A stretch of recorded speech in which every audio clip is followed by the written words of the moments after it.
하나님의 말씀은 마태복음 15장 1절에서 6절까지 말씀입니다. 마태복음 15장 1절에서 6절까지 말씀 제가 공부에 올립니다. 15장 1절. 그때 바리새인과 서기관들이 예루살렘으로부터 예수께 나와 가로되 당신의 제자들이 어찌하여 장로들의 유전을 범하나이까? 떡 먹을 때에 손을 씻지 아니하나이다. 대답하여 가라사대 너희는 어찌하여 너희 유전으로 하나님의 계명을 범하느뇨? 하나님이 이르셨으되 내 부모를 공경하라 하시고 또 아비나 어미를 해방하는 자는 반드시 죽으리라 하셨거늘 너희는 가로되 누구든지 아비에게나 어미에게 말하기를 내가 드려 유익하게 할 것이 하나님께 드림이 되었다고 하기만 하면 그 부모를 공경할 것이 없다 하여 너희 유전으로 하나님의 말씀을 폐하는 도다. 아멘. 할렐루야. 반갑습니다. 이제 날씨가 좀 더워지네요. 건강 조심하시기 바랍니다. 오늘 말씀은 마태복음 15장 말씀인데 예수님께서 사역하신 한 3건 정도 내용이 나옵니다. 그래서 오늘 설교 제목이 계명과 전통이라는 제목으로 은혜 받고자 합니다. 전통이라 그러면은 사람들의 유전에 의해서 내려오는 관습, 습관 이런 것이죠. 관성. 이런 것도 우리에게 유익한 것은 지켜야 되겠죠. 그러나 그것보다 하나님의 말씀이 더 우리에게 유익하겠죠. 그러니까 계명이 더 중요한 거예요. 그러나 유대인들은 예수님 당시에 유대 전통을 내세운 거예요. 전통을. 그 랍비들의 팻말 이런 거. 그래서 그것을 예수님께서 이제 무너뜨리는 말씀이 있죠. 무너뜨리는. 그래서 유대 전통이라 그러면 아마 중간 시대 400년 있죠. 그 시대에 아마 형성되지 않았나 봅니다. 그 초창기는 에스라가 시작했겠죠. BC 444년에 느헤미야가 예루살렘 성벽이 무너진 것을 중수하고 느헤미야 8장에 하나님의 말씀을 낭독하지 않습니까? 에스라와. 그때부터 이제 유대 전통이 시작되는 거예요. 그러면 예수님 당시에 이때 AD 33년이고 BC 444년 그러면 한 480년 정도 되죠. 500년 정도 전통이 내려왔다는 거예요. 하나님께서 우리에게 제일 처음에 주시는 말씀이 뭐였죠? 율법이죠. 율법, 계명, 모세 오경이잖아요. 그죠? 이 말씀을 주셨는데 그 말씀을 안 들으니까 또 예언자를 보내지 않습니까? 선지자를. 선지자를 보내니까 예언서를 써가지고 이렇게 해도 또 말을 안 듣죠. 그럼 그 뒤에 성문서가 나오잖아요. 시가서가. 자꾸 해석을 하는 거예요. 그래서 유대인들은 지금도 해석을 하고 있죠. 미드라시 미시나, 토셉다, 할라카 하카다 이렇게 계속 탈무드 이런 식으로 해석하는 것이 한 수레가 되는 거예요. 75kg나 되는 것이죠. 그러면서 그 전통으로 내려오는 그 유전적인 말씀만 지키려고 하는 거예요. 그럼 하나님의 말씀이 이 전통으로 내려오는 유전에 막혀가지고 말씀이 안 통하는 거예요. 이것을 예수님께서 지적하는 것이죠. 오늘 말씀. 우리가 볼 때 간단합니다. 내용을 보면은 예수님께서 일부러 그러셨는지 바리새인 서기관들을 질책하기 위해서 그러셨는지 제자들과 같이 다니시면서 빵 있잖아요. 빵을 먹으면서 손을 안 씻은 거예요. 그 손 안 씻은 거 가지고 예수님께 시비를 거는 말씀이죠. 살펴보겠습니다. 유대 율법이 굉장히 까다롭습니다. 15장 1절 그때에 바리새인과 서기관들이 예루살렘으로부터 예수께 나와 가로되 당신의 제자들이 어찌하여 장로들의 유전을 범하나이까? 떡 먹을 때에 손을 씻지 아니하이다 하는 거예요. 이 가지고 예수님 앞에 시비를 거는 거예요. 떡 먹을 때. 저도 어떻게 보면은 배가 고프고 그러면은 손 안 씻고 뭐 빵 같은 거 먹을 수 있죠. 여기 떡으로 번역했는데 빵이겠죠. 그쪽 유럽 지방에는 빵이 딱딱해요. 바게트 빵 있죠. 어떤 거는 빵이 커가지고 막 야구방망이 만한 것도 있잖아요. 또 큰 거는 소뚜껑만한 게 있어요. 그걸 뜯어 먹잖아요. 그건 안 씻고는 못 먹어요. 꼭 씹어 먹잖아요. 그래서 아마 위장병이 없는 것 같아요. 그래서 손 안 씻은 것 때문에 이야기하는 거예요. 거기에 대한 대답이 예수님께서 대답하여 가라사대 3절 너희는 어찌하여 너희 유전으로 하나님의 계명을 범하느뇨. 하나님이 이르셨으되 내 부모를 공경하라 하시고 또 아비나 어미를 해방하는 자는 반드시 죽으리라 하셨거늘 너희는 가로되 누구든지 아비에게나 어미에게 말하기를 내가 드려 유익하게 할 것이 하나님께 드림이 되었다고 하기만 하면 그 부모를 공경할 것이 없다 하여 너희 유전으로 하나님의 말씀을 폐하는도라는 거예요. 그러니까 내가 뭘 아끼는 것을 드려가지고 부모님을 잘 공경해야 되잖아요. 그거는 뒤로 하고 하나님께 드렸으면 됐다 이거예요. 내가 부모님을 공경했다는 것이죠. 이렇게 장로들의 유전이 이렇게 아주 까다롭다는 것입니다. 여기서 유전이라는 단어를 보면은 한자로 보면은 끼칠 유자, 전할 전자거든요. 끼친 전통이라는 거예요. 그러니까 넘겨준 것, 그죠? 넘겨준 것, 후손들 입장에는 넘겨받은 것, 이것을 지켜나가는 것이죠. 근데 이거는 하나님의 계명의 말씀이 아닌 거예요. 하나님의 말씀이 아니거든요. 이건 사람들이 만드는 거예요. 사람들이 만드는 것을 크기에 순종하는 것이죠. 그러나 우리 하나님의 계명은 무슨 뜻이냐 하면은 기록되어 있잖아요. 모세 오경, 그때 모세 오경 말씀이거든요. 그걸 기준을 해오고 지키나 안 지키나 그걸 따지는 거거든요. 그래서 6절 그 부모를 공경할 것이 없다 하여 너희 유전으로 하나님의 말씀을 폐하는도다. 외식하는 자들아. 이 외식하는 자들이 뭐냐 하면 뭐가 되지도 않은 것인데 된 척 하는 거 있죠. 뭘 별로 알지도 모르면서 아는 척 하는 거 있잖아요. 또 별로 잘나지도 못하는데 잘난 척 하는 거. 이게 외식이에요. 외식하는 자들아 이사야가 너희에게 대하여 잘 예언하였도다. 일렀으되 이사야서 29장 13절 말씀이죠. 일렀으되 이 백성이 입술로는 나를 존경하되 마음은 내게서 멀도다 하는 거예요. 입술로만 사람의 계명으로 교훈을 삼아 가르치니 나를 헛되이 경배하는도다 하였느니라.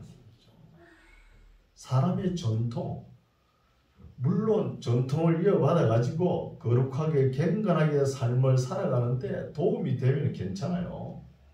그러나 그것이 진리로 이렇게 생각해 가지고 하나님의 계명보다 앞서는 것이 문제라는 거예요.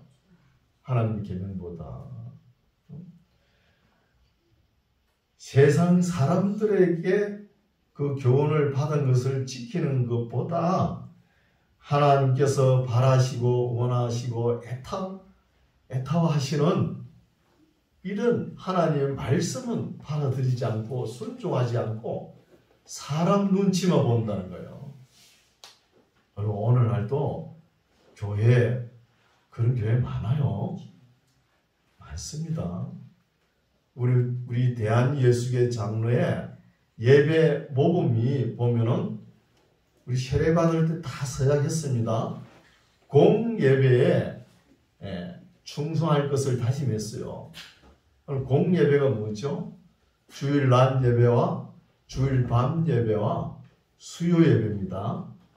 요거는 우리가 지키기로 세례 받을 때 다짐했어요. 그래, 부수적인 예배가 많죠? 특히 새벽기도, 그리고 또 뭐 있어요? 금요, 철야기도. 이런 것은 자원해가지고 드리는 거예요. 또 있죠? 헌신예배. 우리 교회는 헌신예배 없죠? 제가 안 드립니다. 헌신이라는 단어가 뭐예요? 몸을 드리는 거예요. 구약 같으면 사람을 확 묶어가지고 정말로 하나님께서 산 제물로 받으실 수 있도록 드린 것이 헌신예배요. 그럼 헌신예배 드리고 싶은 사람은 저에게 원서를 내세요. 전 인격적으로 나는 앞으로 내 삶이 나를 위해서 사는 것이 아니고 하나님의 나라와 의를 위해서 살겠습니다 하면 제가 헌신예배를 드릴게요. 인격적으로 드린 거예요. 인격적으로. 그거 아니고 그냥 남전도회 여전도회 헌신예배 하면서 그 헌금도 많이 드리지도 않잖아요. 1,000원짜리 몇 장 드리고 또 요즘 10,000원짜리 드리겠죠. 그러면서 그거 모아가지고 선교에 보탬이 된다요. 물론 좋은 목적으로 그렇게 하죠. 그렇게 해왔잖아요. 큰 교회는. 지금도 아마 드릴 겁니다. 목적이 선하고 옳으면은 방법도 진실하고 선해야 되는 거예요. 방법도. 그러니까 이것이 너무 그런 것이 뭐예요? 교회 나오면 그 교회 전통으로 쭉 내려오면서 지키던 거 아닙니까? 그것이 잘못됐다는 것이요. 잘못됐다는 것입니다. 우리가 받아들일 것은 받아들여야 되는 거예요.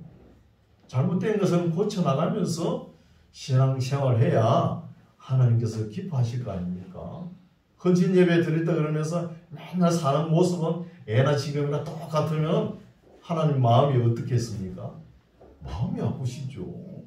예배를 드려놓고 말이야. 나를 위해서 모든 것을 바친다 그래놓고 전부 다 보면 지를 위해서 하는 거예요.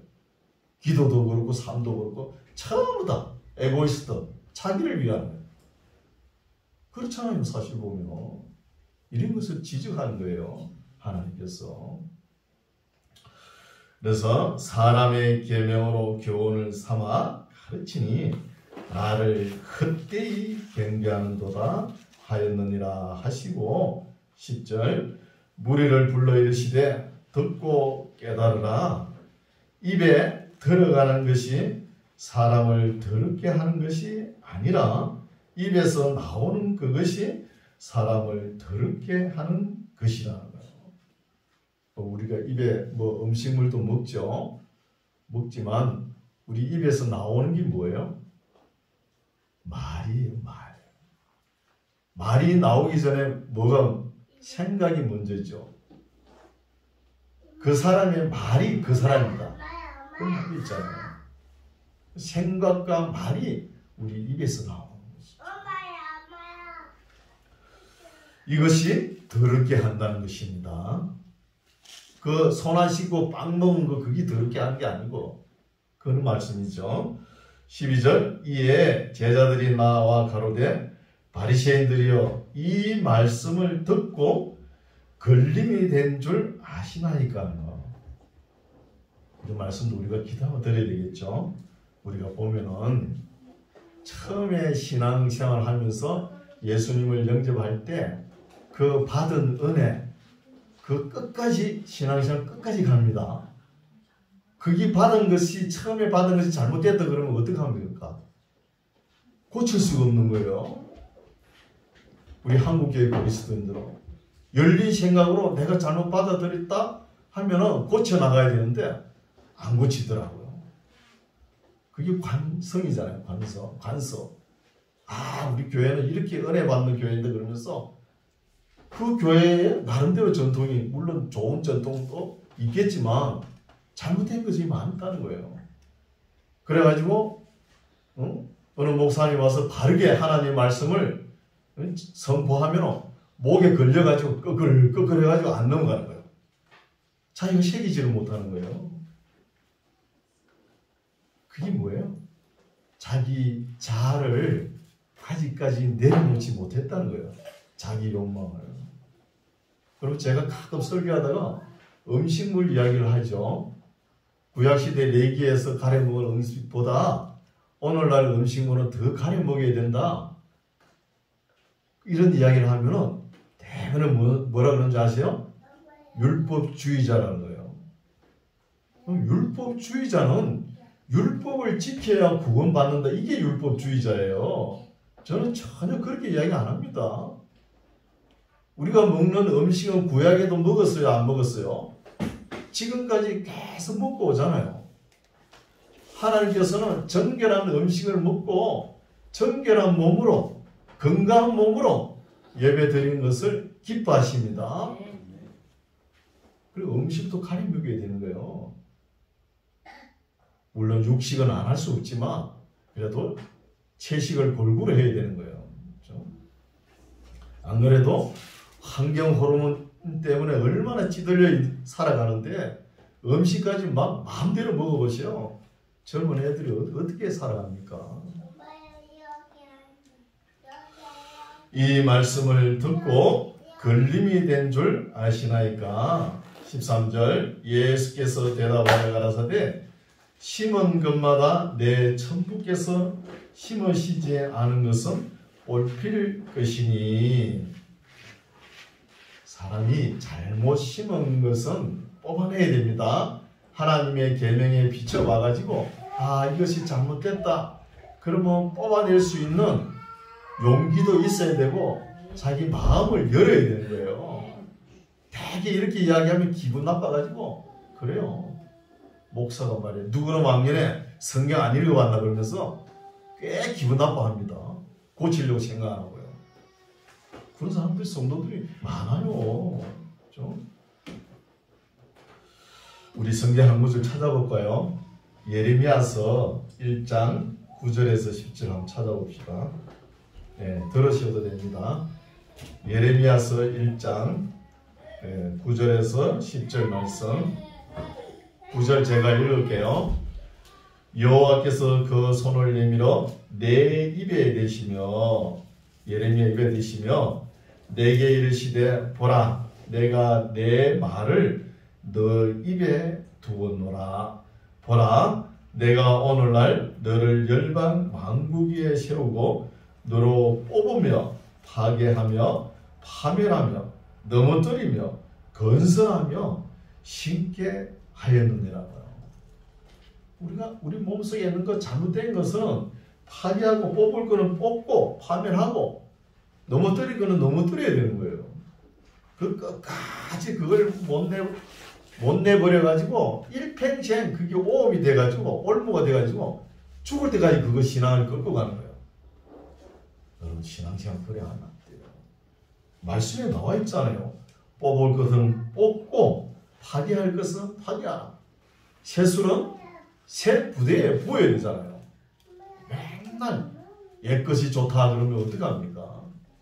이런 것이 문제이죠. 근본부터 새롭게 고쳐나가야 되는 것이죠. 이런 말씀이죠. 예수께서 대답하여 가라사대 심은 것마다 내 천부께서 심으시지 않은 것은 뽑힐 것이니 그냥 두어라. 저희는 소경이 되어 소경을 인도하는 자로다. 만일 소경이 소경을 인도하면 둘이 다 구덩이에 빠지리라 하신다. 이거는 이스라엘 그 지방의 속담이면서 경구지요. 소경이 소경을 인도해 보세요. 어떻게 됩니까? 구덩이에 빠지죠.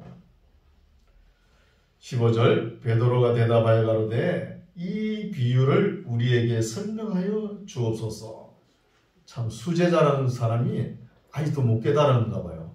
그래 한 번 더 주님 설명해 주세요. 그렇게 하니까 주님께서 또 말씀하시죠. 16절 예수께서 가라사대 너희도 아직까지 깨달음이 없느냐? 입으로 들어가는 모든 것은 배로 들어가서 뒤로 내어 버려지는 줄을 알지 못하느냐? 입에서 나오는 것들은 마음에서 나오나니 이것이야말로 사람을 더럽게 하느니라. 마음에서 나오는 더럽게 하는 것이 몇 가지 있다 지적하죠. 무엇이냐? 악한 생각과 살인과 간음과 음란과 도적질과 거짓 증거와 해방이라고요. 우리 생각과 마음 품었다가 그게 어떻게 나와요? 입술로 말로 나오잖아요. 이게 뭐예요? 7가지나 된다는 거예요. 제일 먼저 악한 생각. 지금 바리새인과 서기관이 예수님을 바라보는 눈초리가 어때요? 저 어떻게 하면 죽일고 십자가에 매달고 그런 마음이잖아요. 그런 악한 생각, 살인, 간음, 음란, 도적질, 거짓 증거, 해방. 그럼 어때요? 나는 여기에 해당 안 된다 이런 생각이 있어요? 잘 살펴보시오. 이런 마음이 없는가?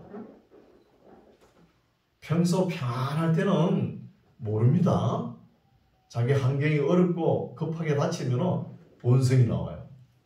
재성이 나옵니다. 그런 것을 우리가 매일매일 성화시켜 가는 것이 믿음이에요. 성화시켜 가시기 바랍니다. 20절 이런 것들이 사람을 더럽게 하는 것이요 씻지 않는 손으로 먹는 것은 사람을 더럽게 하지 못하느냐는 거예요. 씻지 않는 손을 먹는 그게 뭐 그렇게 더럽겠습니까? 물론 손을 청결하게 씻고 식사하는 거 건강에 좋지요. 그렇죠? 오늘날은 젊은이들 너무 깔끔을 떨어가지고 난리예요. 제가 나이 얼마 안 됐지만 제 어릴 때는 60년대잖아요. 어릴 때는 그 10월에 가면 장판도 귀했어요. 없는 것 같아요. 장판도 없었어요. 뭐죠? 삽자리. 삽자리 뭐예요? 갈대로 엉성하게 엮어놓은 거 있잖아요. 거기에 애기들이 볼일 보세요. 그러면 거기에 엮은 자국에 끼어가지고 안 빠져요. 그걸 빼려고 그러면 물에 빨아야 되는 것이죠. 그걸 일일이 빨 수 있습니까? 없잖아요. 그럼 겨울 되면 어때요? 군불을 떼잖아요. 불을 떼면 아주 막 친환경적인 콩콩한 냄새가 아주 나는 것이죠. 그 뒤에 죽석이라는 자리 나왔죠. 또 그 뒤에는 뭡니까? 돗자리, 왕골로 만든 돗자리 나오지 않았습니까? 그 뒤에 이제 장판이 나오는 것이죠. 그때는 또 이가 얼마나 많았어요. 제가 초등학교 때 학생복 입고 가면, 그죠? 밖에 이가 막 나와가 돌아다녀요. 그 새까만 겨우에 하얀 게 이죠. 이도 있고, 배룩도 있고, 편충, 촌충, 응? 엄청 많았잖아요. 그런 환경에서도 그 수많은 박테리아와 싸워오면서도 그때는 암이라는 게 없었어요. 모르죠. 발견되지 않았는지 모르지만 그래도 건강하게 살아왔잖아요. 저도 어릴 때 너무 연약하게 컸어요. 아버지가 여름이 되면 바닷가로 데려가요. 왜 바닷가로 데려갔냐면 바다에 가서 짠물을 몸에 얹혀놓은 거예요. 머리는 이렇게 그때 머리를 이렇게 싹 깎아가지고 지금 제가 머리가 없는 것 같아요. 머리를 싹 깎아가지고 왜 깎냐면 부스럼이 많이 났어요. 그때는 헌대처럼 부스럼. 그게 막 머리 위에 동산을 이루는 거예요. 또 온 몸에 그 온 들의 산으로 막 쫓아다니잖아요. 손목이로 가고. 그러면 산에 가면 뭐가 있어요? 여치 같은 게 무는 게 있잖아요. 아, 그거 물면 되게 아파요. 그게 물리지 가시등불에 또 잔디, 억새풀에 거기에 발에 걸리지. 온데 상처투성이에요. 그래가지고 한 7월달 정도 되면 부산으로 갑니다. 우리 삼촌이 부산에 계셨으니까 부산에 가면 충무동이 있거든요. 그 앞에 보면은 지금 공동의시장 자리예요. 그게 뚝방에 있어가지고 거기에 내려가 모욕을 했어요. 모욕하고 오면은 집에 오면은 며칠 있으면 싹 나아요. 그때는 그렇게 잘 났더라고요. 오늘은 뭐 상처가 있으면 잘 안 났잖아요. 그렇게 잘 나왔어요. 그렇게 매년 보냈습니다. 제 어린 시절은 기억이 나요. 그래서 예수님께서도 손 안 씻고 뭐 빵 먹었다 해요. 그거 장로 유전 전통을 따라가지고 그 랍비들이 한 말을 그대로 지키려고 하는 거 보니까 예수님 마음이 너무 아픈 거예요. 이걸 깨뜨려야 되겠다 그러시면서 일부러 손을 안 씻고 막 먹은 것대요. 그렇죠? 우리 몸속에 들어가는 것이 더러운 것이 아니라 나오는 것이 더럽다는 것이죠. 21절 예수께서 아니죠. 몇 절이죠? 22절이죠. 21절이죠. 예수께서 거기서 나가사 두로와 시돈 지방으로 들어가시니 가난한 여자 하나가 그 지경에서 나와서 소리질러 가로되 주 다윗의 자손이여 나를 불쌍히 여기소서 내 딸이 흉악히 귀신 들렸나이다. 두로와 시돈은 마가복음 7장에 보면 수로보니게 여자가 나와요. 수로보니게는 시리아와 페니키아의 국경 지역이에요. 그때 지역은 국경을 지금처럼 철책망을 치고 경계를 나눈 것이 아니라 대충 보고 이렇게 정한 지역이거든요. 두로와 시돈 지역을 수로보니게 지역이라 볼 수 있고 거기에 가난한 여자 하나가 그 자기 딸이 흉악한 귀신이 들렸다는 거예요. 그 어머니의 입장은 오죽하겠습니까? 그 딸이 귀신 들린 것을 얼마나 고치고 싶겠어요. 그런 마음이 가득한데 아니 다윗의 자손 예수님의 소식을 들은 거예요. 그러니까 믿음이 생긴 것이죠. 듣고 내 딸을 고쳐보겠다는 것이죠. 천병만약이라고 병이 1000가지면 약은 10,000가지 있습니다. 그러면서 고치려고 애를 쓰는 거예요. 그러면서 예수님이 오시면 만나보고 싶은 것이죠. 대화를 하고 싶고. 그리고 예수님 어디 지나가신 거 보고 이렇게 묻죠. 주 다윗의 자손이여 나를 불쌍히 여기소서 내 딸이 흉악히 귀신 들렸나이다 하되 예수는 한 말씀도 대답지 아니하시니 제자들이 와서 청하여 말하되 그 여자가 우리 뒤에서 소리를 지르오니 보내소서 하는 거예요. 예수님을 만나보고 싶어가지고 바르 디메오 그런 단어도 있죠. 디메오의 아들 다윗의 자손이요 내 딸 흉악한 귀신 들린 내 딸을 고쳐주시옵소서 이렇게 하면은 예수님도 뭐 대답을 하시든지 그냥 말도 없이 지나가는 거예요. 그리고 또 예수님이 따르는 제자들 중 물론 베드로가 그렇겠죠. 저 여자가 뒤에 따라오면서 소리 지르는 게 시끄러우니까 주님 저 빨리 보냅시다. 이렇게 또 말을 하는 거예요. 그러면 수로 보내기 여인이 어떤 시험이 돌아와요? 시험이 2중 3중으로 다가올 거 아닙니까? 내 딸은 지금 급한데 이 시험을 다 통과합니다. 이 여인이. 예수는 한 말씀도 대답지 아니하시니 제자들이 와서 청하여 말하되 그 여자가 우리 뒤에서 소리를 지르오니 보내소서 그냥 쫓아버립시다. 그 뭐 베드로가 했겠죠. 뭐. 그래서 이 말씀도 우리가 보면은 예수님께서 국경 지역을 넘어간 사건은 이 사건 수로보니게 여인 딸 귀신 들린 병 고친 거 이거 한 건 딱 있습니다. 다른 데는 찾아볼 수 없어요. 국경을 넘어가 가지고 예수님께서 사역을 하셨다는 것이죠. 24절 예수께서 대답하여 가라사대 나는 이스라엘 집에 잃어버린 양 외에는 다른 데로 보내심을 받지 아니하였노라 하신다는 거예요. 나는 너희들을 위해서 보내심을 받은 사람이 아니라 이스라엘 집에 잃어버린 양 외에는 나는 보내심을 받지 않았다는 거예요. 예수님의 사역 한계가 있는 것이죠. 사역 한계가 누구요? 자기 백성입니다. 자기 백성. 그런데 국경을 지나가지고 이 사건, 이 귀신 들린 딸, 이 한 건은 그래도 다 하셨어요. 예수님께서. 이렇게 하니까 그 딸이 귀신 들리는 그 어머니 수로보니게 여인은 가난한 여자지만 얼마나 마음의 시험이 다가오겠습니까? 지금 2중, 3중 그래 시험이 걸리는 것이죠.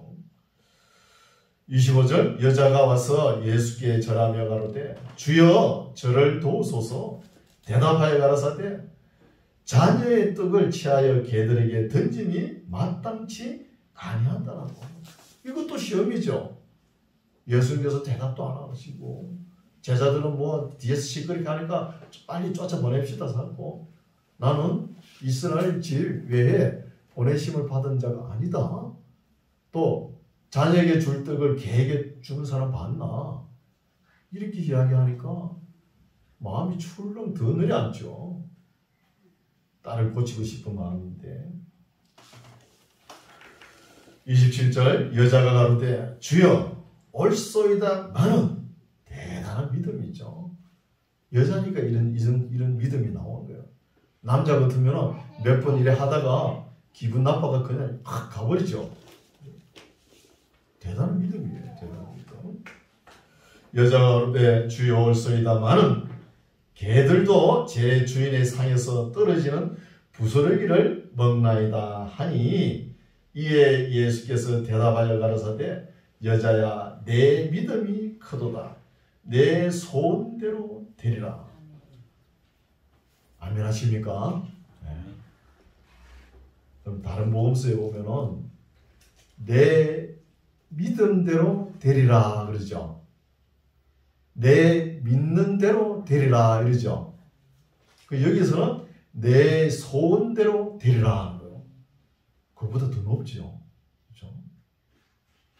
그러니까 내 소원대로 되리라 하니까 그 예수님께서 말씀이 선포되자마자 흉악한 귀신 들린 딸이 깨끗이 귀신이 나가버린 거죠.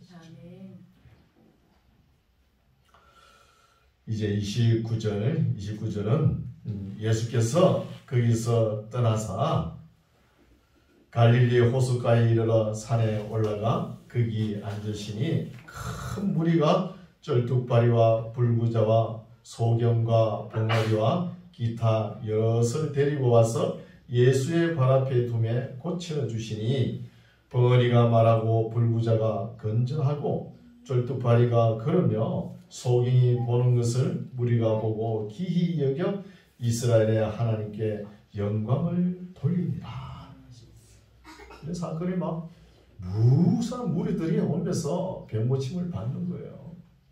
수로보니게 여인을 그 귀신 들린 딸을 고칠 때 그 여인의 간절한 딸을 고치고 싶은 그 간절한 마음이 예수님의 마음을 움직인 거예요.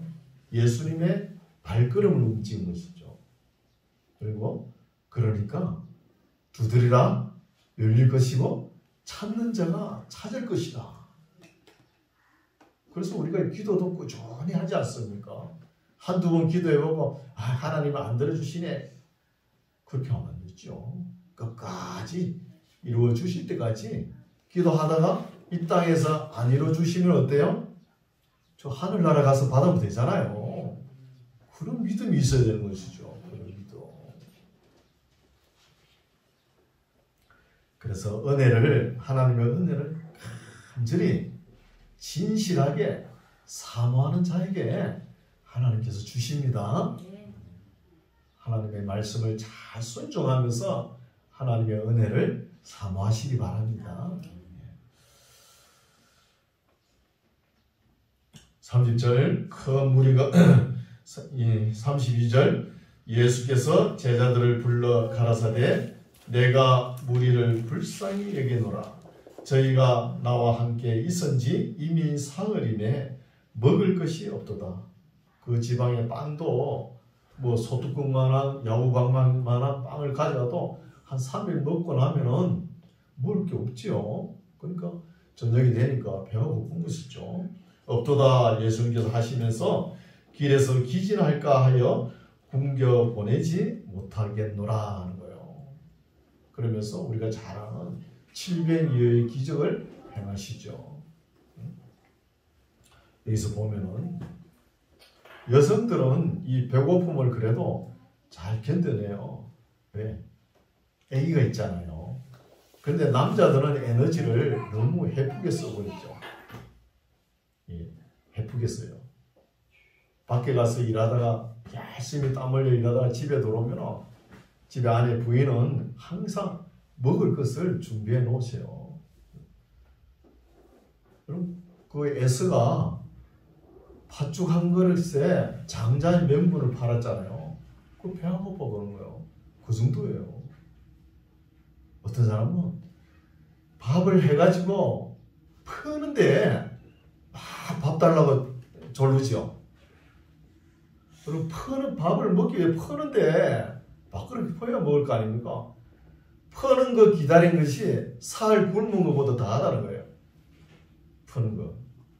그만큼 남자들의 에너지 소비가 심하니까 이렇게 기진할까 하여 굶겨 보내지 못하겠노라 이렇게 말씀하십니다.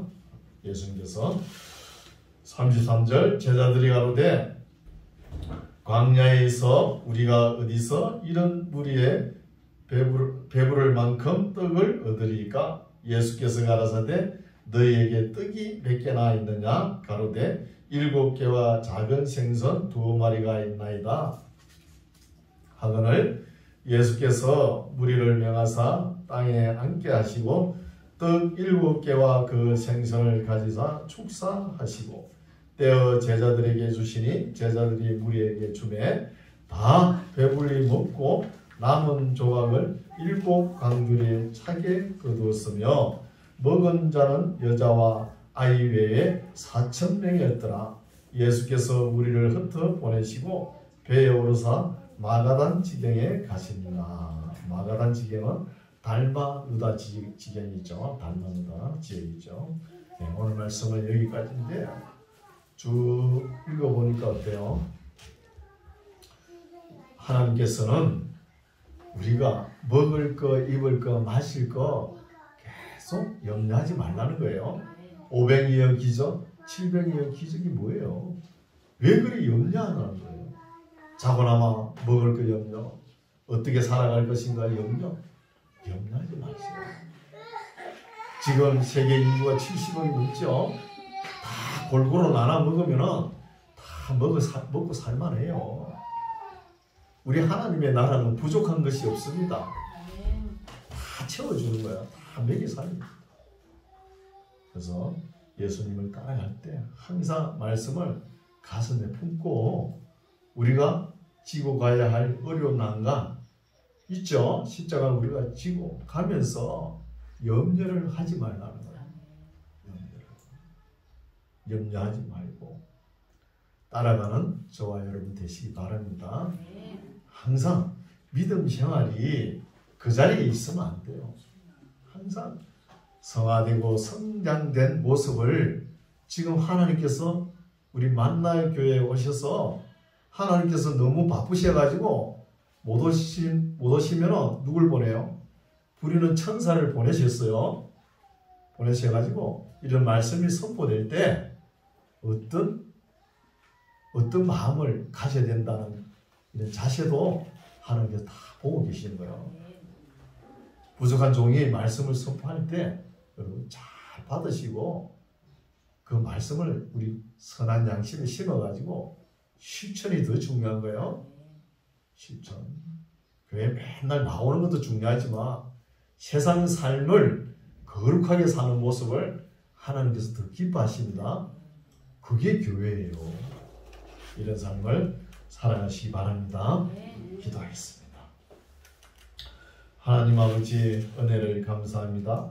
사람을 더럽게 하는 말씀과 간절히 찾고 찾는 자에게 만나주시고 소원을 들어주시는 말씀을 살펴보았습니다. 우리도 항상 예나 지금이나 한결같은 하나님의 은혜로 살아오지만 늘 말씀대로 살지 못하여 늘 어려울 때 주님을 배반하고 떠날 때도 있습니다. 그럴 때마다 주님께서 늘 함께하여 주셔서 성령님의 인도하심을 따라 하늘나라 소망 가운데 살아가는 우리 모두가 되게 하옵소서. 우리의 믿음이 또 흐려지거나 약해지지 않도록 주님 도와주시옵소서. 예수님 이름으로 기도드립니다. 아멘.